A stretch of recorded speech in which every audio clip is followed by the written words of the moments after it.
Okay, we had a little technical problem, little weak signal, but we left off talking about the prototypical Fulani. And what I mean by that is that before Fulbhe people were known as Fulani, they existed here in North Africa. And their migration pattern went from, you could say from southern Morocco to Algeria to southern Libya and all the way to the Sudan and making their way back, according to historical records.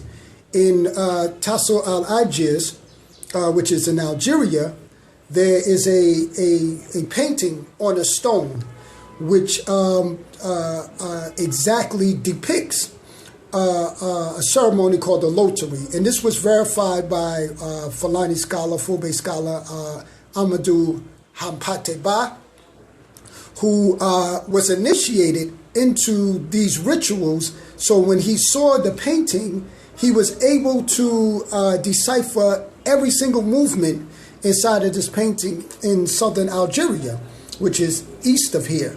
So before the Fulani people, according to historical records, came down to southern Mauritania, Senegal, and began to make their migration from West Africa all the way east to the Sudan and back, they were making migrations up in this area, which is southern Morocco, Algeria, Mauritania.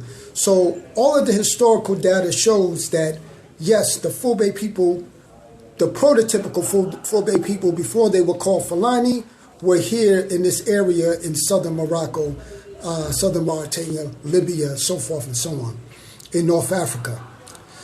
So, that evidence is clear. So Uqba ibn Nafi, going back to his story, history does document that Uqba ibn Nafi did come to this area here, what is called Marrakesh, and to southern Morocco. And it was something very, very interesting that he found here. As you know, the Umayyads were after conquest. And let me just say this briefly. There are a lot of so-called Afrocentric scholars that say that the Arabs came to Africa, and with the sword, they forced people into Islam. And history doesn't validate that point. What it does show that the Umayyads were after empire. They were after conquest. In fact, most of them did not want to convert the populations because it was the non-Muslims that have to pay the tax. And if they converted you to Islam, that means you paid no taxes, which meant their conquest would not be profitable. So they were not interested in converting a whole bunch of people. They were interested in conquest so that they could tax the population, and they were going after taxable populations. North Africa was already a part of Constantinople at one point, in old Roman empires and provinces. So they already had advanced type of civilizations here in northern Africa, which were old vestiges of Roman civilization, Constantinople, and other civilizations that existed. So when they conquered this area, they had a taxable population. They were not interested in converting sub-Saharan Africans. So anybody who says that, they forced Africans into Islam like the white Christians forced black people into Christianity, not true. There's no evidence of that whatsoever. They were interested in the northern African populations, which were a taxable population. In fact, it was said of Uqba ibn Nafi that he wasn't interested in converting sub-Saharan Africans. He said that these people are worthless. He said, if you convert them with the sword, they'll submit. But once you take the sword away, they'll go back to their old ways. He said, don't waste your time with them. He was more interested in the Berber populations that were here in North Africa, not the sub-Saharan African populations. So, or what is known as the Sudanic populations. So that the people that spread Islam across North Africa is a people that I'm talking about right now, the Fulani. Not North Africa, but West Africa in particular, Central Africa, and so forth and so on. But going back to Uqba ibn Nafi, when he came to this area of southern Morocco, he found something that was very precious to him and the companions that he came with. Now, Uqba ibn Nafi comes from a Qurayshi clan. He comes from the Quraysh. And the Quraysh, as you know, is mentioned in the Quran. There's a surah of the Quran named after the Quraysh. The Prophet Muhammad, peace be upon him, his family was of the Quraysh. And if Uqba ibn Nafi is indeed the father of the Fulani clan and tribes, then that would make the Fulani a Qurayshi tribe, or a descendant of the Qurayshi tribe. Not that they're 100% Arab. I want to make that clear. Let me say that again. Not that the Fulani are 100% Arab. No. That means they would be of Arab, Berber, and, of course, later on, sub-Saharan African admixture. And this is what we want to examine at this point. Whether Uqba ibn Nafi, the history of Uqba ibn Nafi is true, or is it just a tale that Fulani leaders made up to justify their rulership in the Fulani kingdom of Massina, Futa Toro, Futa Jalan, ancient Takrur, the Sokoto Caliphate, Adamawa, all these vast kingdoms and states that the Fulani have built. We want to examine whether they made up this story in order to justify their rule, or is there true validity to this story? Now, firstly, Uqba ibn Nafi found women in this area of southern Morocco in the 7th century, and history shows, as I said earlier, that the prototypical Fulbhe people were here in southern Morocco during that 7th century early period. And he said he found women that he'd never seen, unlike women he's ever seen in any part of the Berber territories he has went to. And he was so fascinated by these women. Of course, he took a woman for himself. And the Arabs took these women back to Saudi Arabia. One of these women is the mother of Ahmed al-Mansur, who is the founder of Baghdad, and he is the founder of the Abbasid Caliphate. He is the son of Ibn Abbas, and his mother was a woman from here in southern Morocco, whom I believe is a Fulani woman. And I'm going to tell you why I believe that it's a Fulani woman. The Fulani woman is legend here in West Africa. I could give you many instances. For instance, the Dogon tribe. The Dogon tribes are the ones that discovered Sirius A, Sirius B, Sirius C. You can look them up. And in their ceremony, because the Fulani women are such legends in West Africa, at the beginning of their ceremony, in order to mock this legend, the man at the front of the parade dresses up as a Fulani woman. And this is one of their major ceremonies that they do, I believe, every 50 years. But even though they're not Fulani, but because of the legend of the beauty of the Fulani woman, they actually, the man put on a mask that wears that symbolized the hairstyle of the Fulani woman. During the reign of Sunni Ali, they specifically targeted the Fulani women and kidnapped them in order to give them to members of his rulers and cabinet. This has been a plight of Fulani women throughout history. In France, the legend of Fulani women, they have a woman called the Pale Princess. who was the top model in France. And, you know, in America, when somebody gets rich, they want to go and get a white woman. But you find a lot of white men in France, when they get rich, they want them a Fulani woman. This is the legend of the beauty of Fulani women. A lot of the beauty pageants in West Africa are won by Fulani women. Even in recent times, Dominique Strauss-Kahn, the billionaire Frenchman, the incident at the hotel in New York City, where he had to pay off $6 million to a Fulani woman for trying to rape a Fulani woman. The brother in the Bronx had to kill somebody for trying to rape his Fulani wife. This is the plight, what they call the blessing and the curse of beauty of the Fulani woman. So throughout history, you find this legend of the beauty of Fulani women. So there's no doubt in my mind that these women that Uqba ibn Nafi found were, in fact, Fulani women here in southern Morocco, which makes the Abbasid, the founder of the Abbasid Empire, Ahmed al-Mansur, the son of our mother. As Musa said to Aaron, "Oh, son of my mother." That makes him the son of a Fulani mother. So let's go into some critical, concrete data at this point in the presentation to tie whether this story is true or just something made up. So according to Fulani legend, Uqba ibn Nafi had sons from one Ba Jo, which I think that would make her a Ba Jo Mongo. So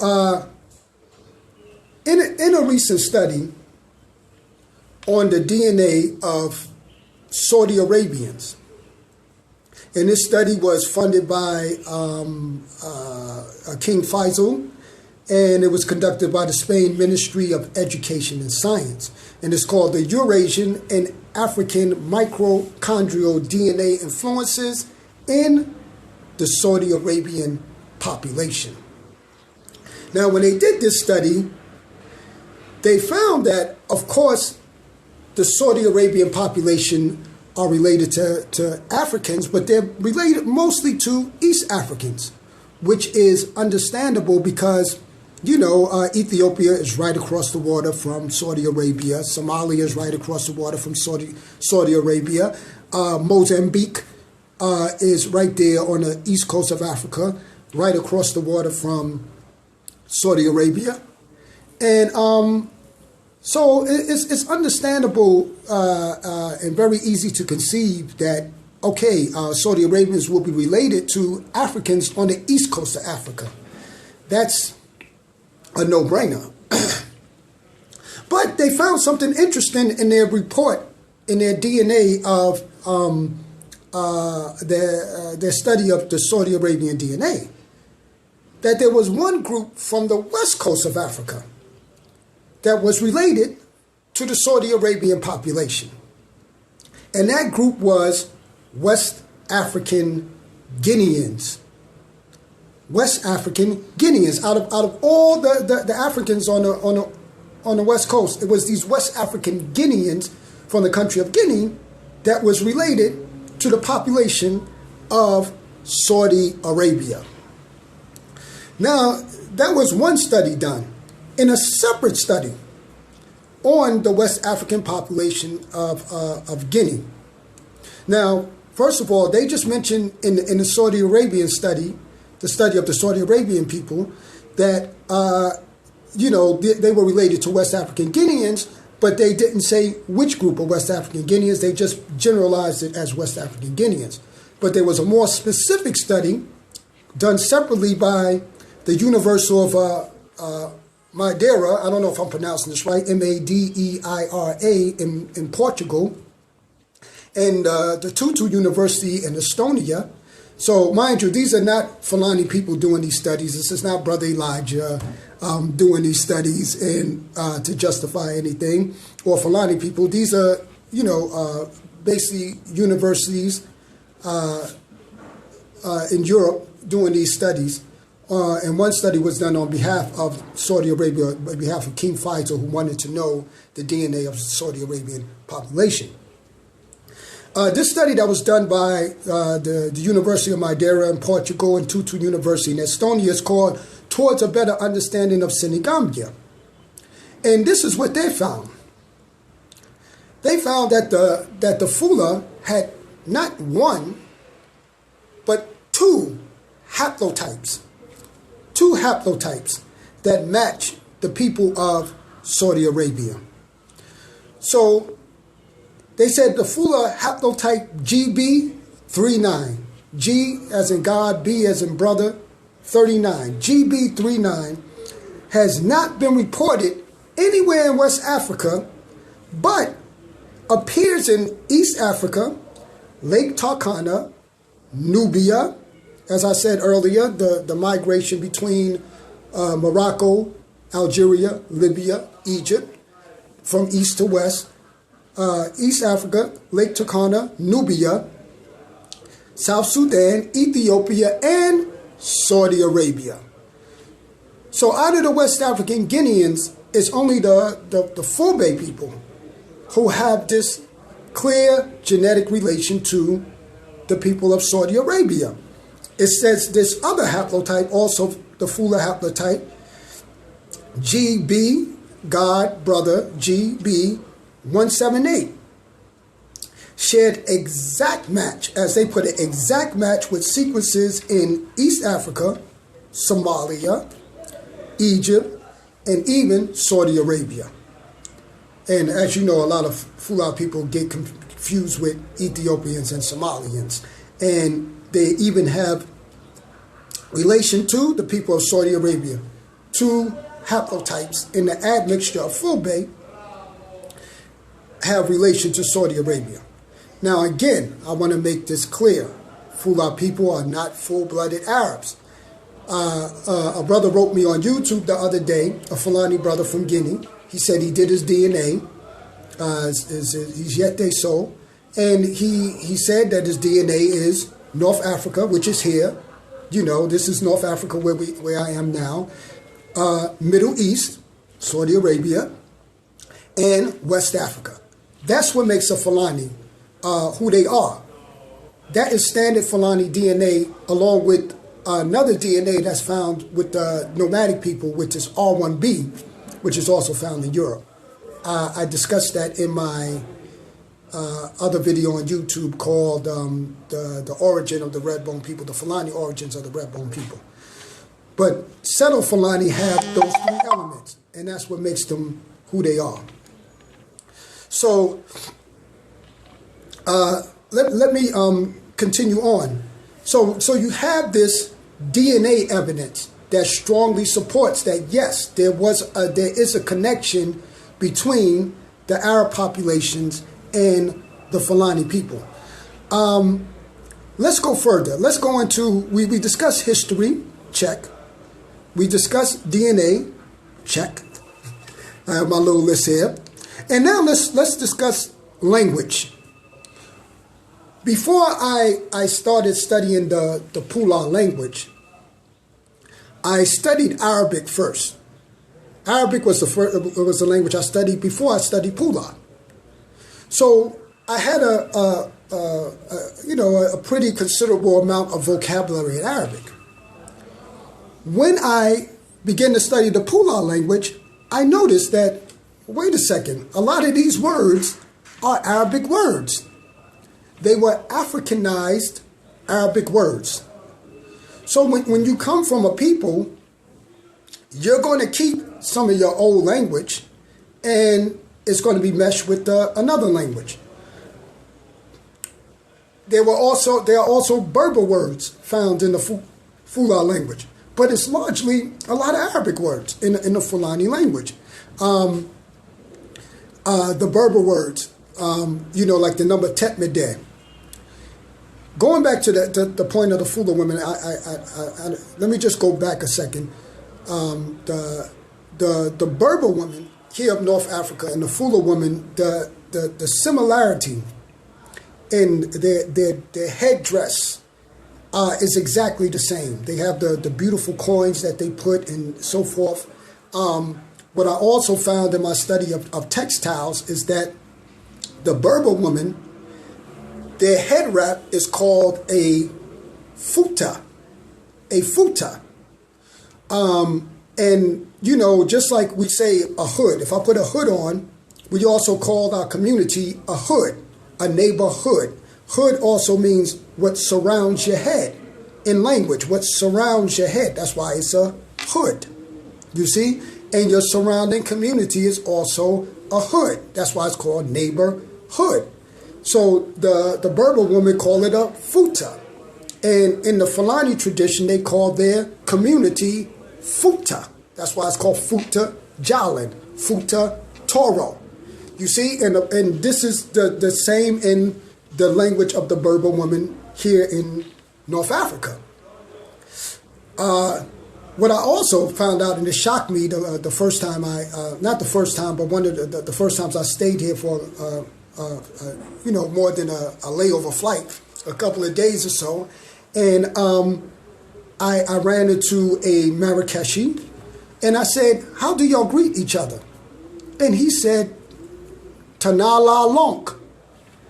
And my eyes nearly popped out of my head. I said, say that one more time. He said, Tanala Lonk. The Fulani, the Fulbhe, greet each other, Tanala Tone. Exactly the same. Lonk means there, tone means there. Is there no evil there? Same exact greeting as the people here, right here in Marrakesh, the Berber people in particular, or they call them the native people, the original people, the Marrakeshi. They greet Tanala Lonk, which is the same as the language of the Fulani, Tanala Tone. We're discussing language. So the DNA of North Africa, Saudi Arabia, and West Africa coincides with the Fulbe people, the Fulani people, as well as the language. When the Fulani were forced down, and again, going back to the point of the women, they were here in southern Morocco, the Fulani people, not just the women, the men and the women, they were here in southern Morocco. But when this incident, when they started kidnapping the women and bringing them to Saudi Arabia, of course, who wants to hang around for that, right? Same thing, you know, if somebody's coming, you know they know where you are. They're sending armies to raid to capture your woman. Are you going to stay there and wait for them to come again? No. Get up on out of there. So if you look at a map, you see Morocco, and beneath Morocco, on the west coast of Africa, you see Mauritania, and then Mauritania, you see Senegal. And that is where you find the origins of what is called today Fulani or Fulbe people. Right there in southern Mauritania, Senegal, they left. There was a lot of things going on in North Africa. There was a lot of conflict between the Berbers and the Arab populations in terms of sharing power and that type of thing, which I don't have time to get into at this moment, but because I want to stick to the point of Fulbe people. But it's these conflicts and this kidnapping that pushed the prototypical Fulbe people down from here in southern Morocco all the way down into Mauritania and Senegal. And because the Arabs did not come down that far, no, they did not. The Fulani, who had accepted Islam early on, they probably accepted Islam during the Umayyad period.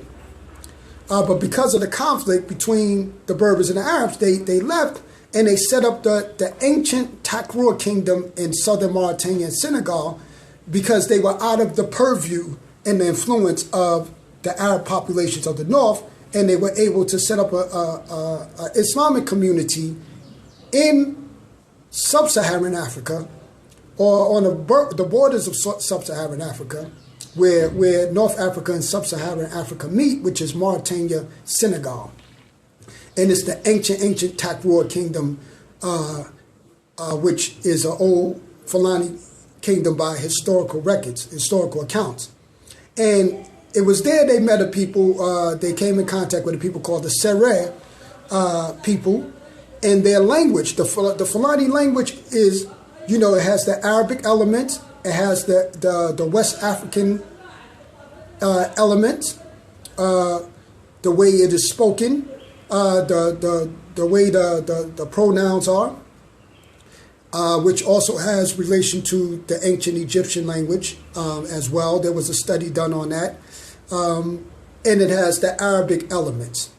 So all of these things point to that admixture of, again, North Africa, Arab, North Africa, and Sub-Saharan Africa. This is what makes the Fulbhe. They're related to all three of these peoples, and the nomadic populations with that R1B1, which is the father of European people. So I think I made the point on language, and I just want to move now into behavior and culture. I'm going to check off language on my list. Behavior, lifestyle, and culture. And towards that, I want to read something from a book called Pastoralism Under Pressure. It was a study done on Fulbe people by many scholars. About a dozen scholars have writings in this book, and it's all about Fulbe pastoralists. And this particular chapter was written by one scholar named Roger Blench. And the title of his chapter, I believe, I didn't write it down, but if I remember correctly, it's "Why Are There So Many Pastoral Groups in East Africa?" So he did a comparative study. That's my chair, by the way. He did a comparative study of Fulbe people and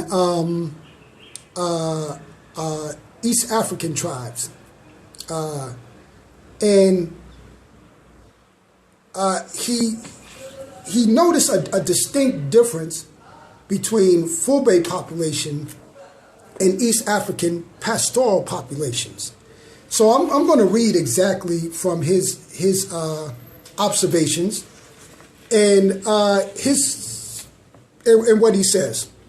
He said a distinctive feature of Fulbe social structure, which has no parallel in East Africa, but which strongly resembles the Arab world of the Middle East, is the existence of a strong urban/rural cultural divide with a constant potential for flow between the two, meaning there's a flow between the rural people and the urban people. This particularly true in East Africa, where the strong association between Nilotic and Cushitic speakers with pastoralism contrasts with cultivators who are usually Bantu speaking.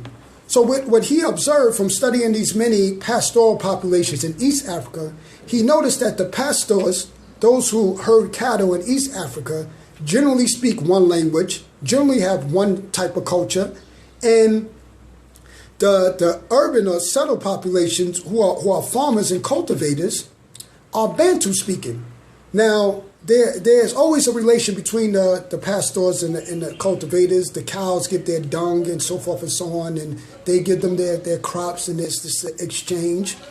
But in East Africa, generally, the cultivators are Bantu speakers, and there's they are of a total different culture, total different language, and the pastors are of a total different language, total different culture, total different physique. Said by contrast, in the Middle East, Bedouin, which are, Bedouin in Arabia means nomads, Bedouin and settled rural and urban populations share the same language and numerous cultural values. So in the Middle East, the Bedouin, the nomads, and the rural or urban population, they share the same cultural values. Indeed, most urban Arabs consider the Bedouin or the nomad the repository of true Arab values. Hence the popularity of nomadic images in towns, sitting rooms decorated as tents like the nomads, and restaurants mimicking nomadic dwellings. There's a constant flow between the urban and nomadic populations. And he said this is exactly the same type of cultural setup he sees with Fulani people. So again, the DNA, the language, the lifestyle all shows traces to, of course, West African, North African, Nubia, Algeria, Libya, southern Libya, the Berber populations, and the Saudi Arabian populations. It's very, very clear. None of this can happen by accident. A lot of you think, oh, people accidentally look like each other. People accidentally have the same behavior. People accidentally speak the same language on this side of the world as that side. These are not accidents in history. There is a correlation, there's relation, and there are certain facts that shows that these people were once in contact with each other, and these people that were once the same people that separated at some point. And you see this parallel, the same that mirrors Arab culture, whereas no matter how high a Fulani gets, he still ties himself to that nomad. And same way the Arab sees the nomad as the true repository of Arab cultures, the Fulani sees their nomads as the true Fulani. Pulo tiki tiki tiki, the true Fulani is the nomad. And you'll see the president of Senegal, for instance, Macky Sall. You'll see him in a photo coming out of a pseudo hudo, a traditional Fulani hut, to show that he's still a Pulo. You'll see him promoting the Pula language around the world, financing the promotion of Pula language all around the world, because that's his roots. So no matter how high he gets, he still identifies with the nomads. You see the president of Nigeria. He boasts about his, his Fulani upbringing in the bush. The current president of Nigeria, and he has 500 cows, which is, Fulani culture. He doesn't get away from his cows. He said he's not comfortable unless he's around cows, which means that he, no matter how high he gets, he still identifies with the nomad. This is exactly the same in Arab culture. The nomads are seen as the purest of the Arab people, and with the Fulani, the nomads are seen as the purest of the Fulani people. Regularly, settled Fulani people, urban Fulani people, will have ceremonies. And in these ceremonies, they'll dress up like the nomads. I was at one in Harlem the other day, and they had a cow, a fixture of a cow on the stage, and they were pretending to milk. The women were pretending to milk the cow, and they were dressed like the traditional Fulani women. And these are urban Fulani. These are settled Fulani, but they still honor the nomadic culture of their ancestors because they see that as the purest of Fulani, exactly as it is in Arab culture.